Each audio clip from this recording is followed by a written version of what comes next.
అనగనగా ఒక అడవిలో కుందేలు తాబేలు ఇద్దరు స్నేహితులు. నేను చాలా వేగంగా పరిగెడతాను, నువ్వు చాలా నెమ్మదిగా నడుస్తావు అని కుందేలు ఎప్పుడూ తాబేల్ని ఎగతాళి చేస్తూ ఉంటుంది. ఒకరోజు తాబేలు కుందేలు ఇద్దరూ పరుగు పందెం పోటీ పెట్టుకుందాం అని అనుకుంటాయి. కుందేలు తాబేలు ఇద్దరూ పోటీకి సిద్ధం అవుతారు. పోటీ మొదలవుతుంది. కుందేలు చాలా వేగంగా పరిగెడుతుంది, కానీ తాబేలు చాలా నెమ్మదిగా నడుస్తుంది. కొంత దూరం వెళ్ళాక కుందేలు తాబేలును చూసి ఇలా అనుకుంటుంది, తాబేలు చాలా నెమ్మదిగా వస్తుంది, నేను చాలా వేగంగా ముందుకు వచ్చేసాను, నన్ను చేరుకోవడానికి చాలా సమయం పడుతుంది తాబేలుకి అని అనుకుంటుంది. అంతలోపు మనం కొంచెం సేపు ఈ చెట్టు కింద విశ్రాంతి తీసుకుందాం అని పడుకుంటుంది.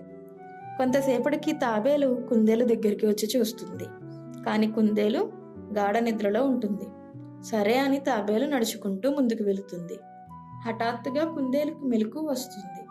వెంటనే నిద్రలో నుంచి లేచి చూసేసరికి తాబేలు చివరి గీత దగ్గర ఉంటుంది.